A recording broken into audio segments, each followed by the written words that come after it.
오늘 주신 말씀은 창세기 32장 24절에서 32절까지 말씀입니다.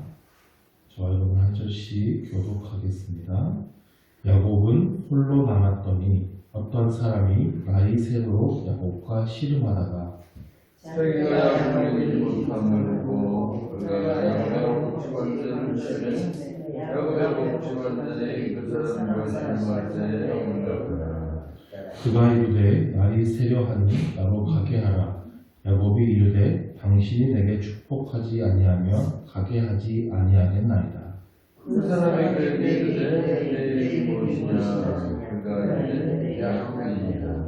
그가 이르되 내 이름을 다시는 야곱이라 부를 것이 아니요 이스라엘이라 부를 것이니 이는 내가 하나님과 및 사람들과 겨루어 이겼음이니라. 야곱이 청하여되 당신이 여호와를 주소서. 그 사람이 어찌하여 내 이름이냐 하고 거기서 야곱에게 축복하더라. 그러므로 야곱이 그곳 이름을 브니엘이라 하였으니 그가 이르기를 내가 하나님과 대면하여 보았으나 내 생명이 보존되었다 함이더라. 그가 아버지를 지날 때 해가 떴고 그의 야곱과로 말미암아 젖었더라. 다같이 그 사람이 야곱의 허벅지 관절에 있는 둔부의 힘줄을 쳤으므로 이스라엘 사람들이 지금까지 허벅지 관절에 있는 둔부의 힘줄을 먹지 아니하니라. 아멘. 성경에서 밤이라고 하는 시간은 어둠의 시간을 뜻합니다. 반대로 낮은 빛의 시간, 그의 인생이 활짝 피어나는 때를 비유할 때가 많습니다. 야곱이 라반의 집에서 도망해서 가나안 땅으로 가고 있는데요. 이 과정을 기록한 말씀 중에서 유독 밤을 지내고라는 단어가 자주 등장합니다. 야곱이 형 에서가 400명을 거느리고 온다는 소식을 들었습니다. 마음이 심히 두렵고 답답하여 하나님께 기도하기 시작하죠. 그리고 나서 오늘 우리가 읽진 않았지만 13절 말씀을 보시면 야곱이 거기서 밤을 지내고 라고 되어 있어요. 그냥 다음 날이 되어 라고 해도 되잖아요. 근데 밤을 지내고 라고 합니다. 야곱이 그 다음에 에서에게 드릴 예물을 보내는데요. 21절에도 보시면 그는 우리 가운데서 밤을 지내다가 또 밤을 지냅니다. 그러니까 야곱은 지금 밤을 지내고 있습니다. 그의 마음이 어두운 밤과 같이 캄캄한 거예요. 무엇 때문에 그의 마음이 그토록 어두워졌습니까? 에서가 온다는 두려움 때문이죠. 에서가 와서 나를 칠지도 모른다라는 그 두려움이 그의 마음을 사로잡고 있는 거예요. 8절 말씀에서 에서가 와서 한 때를 치면 남은 한 때는 피하리라 하였고 11절에서도 기도하면서 그가 와서 나와 내 처자들을 칠까 겁이 나기 때문입니다. 이렇게 고백합니다. 그래서 친다라고 하는 단어는 공격한다, 죽인다라는 뜻도 있는데요. 갈기갈기 찢는다라는 의미가 있어요. 에서가 아직 어떤 의도를 가지고 야곱에게 찾아오고 있는지는 사실 알지 못합니다. 근데 야곱의 마음속에는 나를 치러 오는 것이 분명하다. 나를 갈기갈기 찢으러 오는 것이다. 라고 하는 두려움이 찾아왔어요. 그래서 그의 마음이 어두운 밤이 되었습니다. 하나님께 기도도 했지만 그 두려움이 떠나질 않아요. 믿음이 작기 때문입니다. 하나님을 믿지만 내가 감당할 수 없는 큰 문제가 다가오면 그 문제가 더 커 보이는 거예요. 그 문제가 너무 커 보이니까 나의 믿음이 발휘를 하지 못하는 겁니다. 머리로는 믿는데 마음의 중심에서는 아직 그 믿음이 견고히 자리 잡지 못한 것이죠. 믿음이라고 하는 것은 하나님께 내 몸, 내 인생 전체를 의탁하는 것입니다. 내 온몸을 다 온전히 맡겨드려야 돼요. 그런데 믿음이 작다는 것은 손만 걸치고 있는 겁니다. 팔 정도만 기대고 있는 겁니다. 온전히 하나님께 의탁하고 하나님의 힘과 지혜로 살아가는 것이 아니라 여전히 내 힘과 지혜로 살아가면서 하나님 조금 도와주십시오 하는 것이죠. 야곱이 그러했습니다.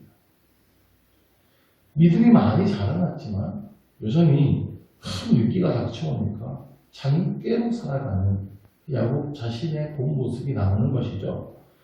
야곱은 에서의 마음을 예물로 풀어보려고 했습니다. 그래서 예물을 택하는데요. 14절부터 보시면 암염소가 200이요, 순염소가 20이요, 암양이 200이요, 순양이 20이요, 전나는 낙타 30과 그 새끼가 암소 40이요, 황소가 10이요, 암나귀가 20이요, 그 새끼 나귀가 10이라 가축이 다 더하면 540마리입니다.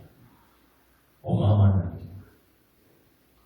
옛날에 그 현대 정주영 회장이 방북할 때 소를 끌고 갔잖아요. 몇 마리 끌고 갈지 기억하십니까? 1000마리 끌고 갔어요. 1차 500마리, 2차 500마리. 그래서 얻어온 게 금강산 관광이었잖아요. 근데 야곱이라는 한 개인이 형에게 드리는 예물이 540마리. 엄청난 숫자예요. 이거는 에서에게서 내가 뭔가를 얻어내고 싶은 크기도 아니고 감사함의 크기도 아니고 두려움의 크기죠. 야곱이 이만큼 에서를 두려워하고 있다는 것이 나타나는 숫자예요. 이만큼의 예물을 보냈는데도 불안감이 해소되지 않아서 그 가축을 세 떼로 나눕니다. 그리고 각 떼를 서로 거리를 두게 해요. 그래서 먼저 간 한 떼가 에서를 만나면 이것은 주의 종 야곱의 것이요 자기 주 에서에게 보내는 예물입니다. 그래서 마음을 좀 풀어보고 그 다음에 또 한 떼를 만나서 또 한 번 마음을 풀어보고 세 번째 예물까지 만나서 완전히 마음을 좀 풀어보겠다라고 하는 야곱의 생각이었어요. 그렇게 세 떼의 예물을 보냈는데요. 그래도 마음이 진정이 안 되는 거예요. 도무지 잠이 안 옵니다. 그래서 22절에 보면 밤에 일어나 또 밤중에 일어났어요. 그래서 그 밤에 두 아내와 요정들과 아이들을 인도하여 시내를 건너가게 합니다. 그 재산도 다 건너가게 합니다. 그리고 야곱은 이제 홀로 남았습니다. 성경에서 강을 건넌다는 것은 다른 세계로 이제 들어간다라는 의미가 있을 때가 많습니다. 요단강을 건넌다든지 홍해를 건넌다든지. 야곱은 이 강을 건널 용기가 도저히 나지 않는 거예요. 모든 재산과 자식과 아내들까지 보냈으니까 자신도 어쩔 수 없이 가야 되는데 도저히 발걸음이 떨어지지 않는 걸 어떡합니까? 그래서 야곱이 홀로 있게 되었습니다. 아내도 자식도 노비도 그 많은 재산도 이제 무엇도 의지할 수 없는 상태가 되었어요. 홀로 그의 안에 있는 두려움을 마주하고 있는 것인데요. 갑자기 여기서 어떤 사람하고 씨름을 하게 되죠. 삿발을 잡고 넘기는 우리가 아는 그런 씨름이 아니라 레슬링에 가까울 겁니다. 야곱이 어떤 사람을 붙들고 막 늘어진 것처럼 보일 수도 있지만 원문의 의미로 보면 어떤 사람이 야곱에게 싸움을 걸어온 겁니다. 야곱은 누구라도 붙잡고 늘어지고 싶은 마음이 있을 땐 잘 됐죠. 근데 그 어떤 사람이 하나님이었다는 사실을 나중에 알게 되죠. 하나님께서 육신을 입고 나타나시는 장면은 구약에서 가끔씩 볼 수 있습니다. 아브라함에게 소돔 땅의 멸망을 말씀하실 때도 육신의 모습을 입고 나타나셨죠. 그 어떤 사람이 야곱과 씨름을 하는데 25절에 보시면 자기가 야곱을 이기지 못함을 보고 하나님이신데 야곱을 이기지 못함을 보셨어요. 야곱이 77세에 라반의 집으로 도망갔으니까 20년이 지났고 지금 야곱이 97세입니다. 야곱은 원래 집에서 조용히 지내던 사람입니다. 야곱이 힘이 있으면 얼마나 있겠고 씨름을 잘하면 얼마나 잘하겠습니까? 그러니까 그 다음 구절에는 그가 야곱의 허벅지 관절을 치매라고 되어 있어요. 여기서 치다라는 단어는 원어의 의미로 보면 만졌다는 뜻입니다. 세게 후려친 것이 아니라 하나님께서 슬쩍 손을 대신 겁니다. 그러니까 허벅지 관절이 나갔어요. 그러니까 이 싸움은 원래 처음부터 상대가 안 되는 싸움입니다. 근데 하나님께서 밤새도록 야곱을 상대해 주신 거예요. 날이 새도하니 야곱이 이르되 당신이 내게 축복하지 아니하면 가게 하지 아니하겠나이다. 그냥 보내드릴 수 없습니다. 나를 축복하고 가십시오. 야곱이 붙잡고 늘어지는 거예요. 야곱의 절박함이 늘어나는데요. 내 이름이 무엇이냐 물으시죠. 그가 이르되 야곱입니다. 하나님께서 야곱의 이름을 모르실까요? 여기서 이름을 모르신 것은 자신의 실체를 다시 한번 확인시켜 주시는 것입니다. 야곱의 이름이 무슨 뜻입니까? 발꿈치를 잡았다. 그러니까 나는 야곱입니다 라고 하는 것은 나는 남의 발꿈치 잡는 삶을 살았습니다. 남의 발목 잡고 속이는 인생을 살았습니다 라는 자기 고백이에요. 하나님은 그 고백 위에 새로운 이름을 주십니다. 너는 이제 이스라엘이라. 이스라엘이 무슨 뜻이죠? 오늘 말씀에 나오고 하나님과 및 사람들과 겨루어 이겼습니다. 그래서 이스라엘이라는 뜻은 하나님과 겨루어 이겼다라는 뜻입니다. 그래서 사람들과도 겨루어 이기게 되었다. 사람들이란 좁게는 지금 그가 두려워하고 있는 에서있지만 넓게는 앞으로도 그를 두렵게 할 수 있는 모든 두려움의 대상들입니다. 하나님과의 씨름을 통해 이제 너는 그 담대함을 얻게 되었다라는 뜻이죠. 근데 어떻게 사람이 하나님과 겨루어 이길 수 있습니까? 하나님께서 손으로 숫자 한번 만져도 허벅지 관절이 나가버리는데요. 그러므로 야곱이 하나님과 겨루어 이겼다는 것은 하나님께서 져주셨다는 뜻입니다. 나는 너에게 져주는 하나님이다. 이걸 가르쳐 주신 것이죠. 자식이 이기는 부모 없다고 하듯이 자식이 간절히 원하면 부모가 져주잖아요. 하나님도 마찬가지입니다. 우리의 허물과 죄에도 불구하고 하나님께서는 우리에게 져주시는 하나님이십니다. 그 져주심의 절정이 무엇입니까? 우리를 살리시기 위해서 자기 자신을 죽이신 그 십자가의 사랑입니다. 야곱이 이 사실을 깨달았어요. 30절에 그러므로 야곱이 그곳 이름을 브니엘이라 하였으니 그가 이르기를 내가 하나님과 대면하여 보았으나 내 생명이 보존되었다 하니라. 내가 하나님을 만났는데 내 생명이 보존되었다. 하나님께서 죄인인 나를 죽이신 것이 아니라 나를 살려주셨다. 하나님 나에게 져주신 것이구나. 이 사실을 깨달은 거예요. 그래서 그곳의 이름을 브니엘, 하나님의 얼굴이라고 지었어요. 야곱의 모습, 죄인의 모습, 그 하나님의 얼굴을 뵙게 되었는데 심판을 당하지 않고 내가 살았구나. 하나님과 씨름을 했는데 하나님께서 져주셨구나. 이 은혜를 깨닫는 것입니다. 그러면 이제 그는 어떻게 살아야 됩니까? 하나님은 져주시는 하나님입니까? 계속 하나님을 이겨먹으면 되는 겁니까? 이스라엘이라는 이름 속에는 또 하나의 의미가 담겨 있는데요. 하나님이 다스리시기를 이라는 뜻이 있어요. 너는 하나님의 다스리심을 받으며 살아야 된다는 겁니다. 부모가 자식한테 져주니까 자식은 부모 이겨먹어도 되는구나. 자기 마음대로 부모를 부려도 되는 줄 알고 계속 그렇게 해달라고 징징거리기만 하면 그 철없는 자식, 못된 자식이죠.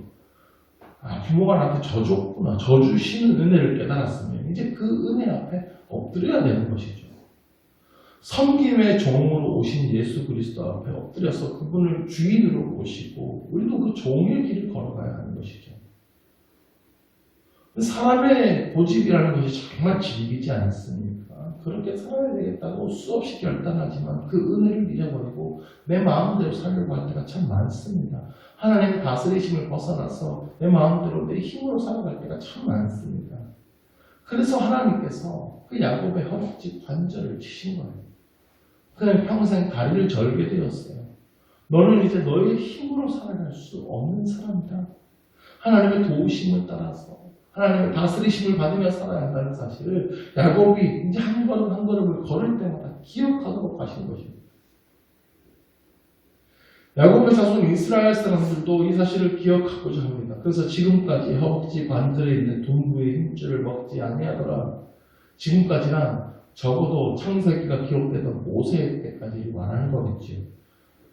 하나님께서 우리에게 질긴 성품을 치셨다는 사실을 기억하는 거예요. 그리고 오직 하나님의 다스리심을 받으며 살아가라고 하셨던 그 하나님의 말씀을 기억하면서 하나님께서 만지신 그 허벅지 관절의 힘줄을 기억하고 먹지 않는 겁니다.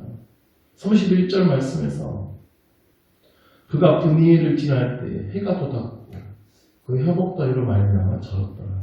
드디어 밤이 지나고 해가 돋습니다.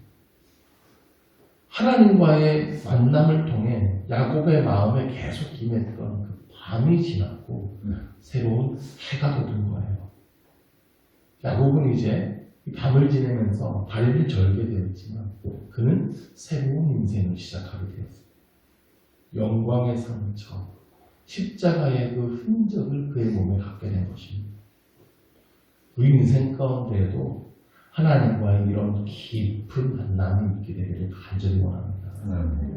나를 위해 져주시는 하나님의 은혜를 발견하고 이제 하나님의 다스리심을 받으며 살아가겠다고 결단합니다. 나는 새로운 사람이 되었다. 그래서 새로운 발걸음을 걸어간다고 하는 그 구원의 확신과 믿음의 길을 우리가 날마다 걸어갈 수 있게 되기를 간절히 원합니다. 이 져주시는 하나님에 대한 은혜가 분명할 때에 우리는 기쁨으로 하나님의 다스리심을 받으며 살아가게 될 것입니다. 기쁨으로 우리의 고집을 죽이고 주의 말씀에 기쁨으로 순종하며 살게 될 것입니다. 이렇게 한 걸음 한 걸음 주님께 순종하며 주님의 말씀을 따라 살아가는 저와 여러분이 될 수 있기를 주의 이름으로 간절히 축원합니다. 기도하겠습니다. 하나님 아버지, 이 세상의 두려움과 근심과 걱정 때문에 우리의 마음이 어두운 밤과 같이 될 때가 있습니다. 우리의 마음에 빛을 비추어 주실 분은 오직 주님이십니다. 주님은 우리에게 져주시는 하나님이십니다. 우리가 그 놀라운 은혜를 받았습니다. 하나님께서 우리에게 져주셨기에 우리가 이렇게 구원받았고 살아가고 있습니다. 하나님께서 우리에게 새 이름을 주셨기에 우리가 하나님의 백성이 되었습니다. 이 크신 은혜를 늘 가슴 깊이 기억하면서 하나님의 다스리심을 받는 자가 되게 하여 주옵소서. 우리 인생의 한 걸음 한 걸음을 내디딜 때마다 내 힘과 고집으로 살아가는 것이 아니라 하나님의 말씀을 따라 순종하며 살아가게 하여 주옵소서. 그의 인생길에 하나님께서 형통함을 허락하여 주시고 모든 두려움을 떠나가고 하나님께서 나와 함께 하신다는 믿음으로 반드시 살아가게 하여 주옵소서. 예수 그리스도의 이름으로 기도드립니다. 아멘.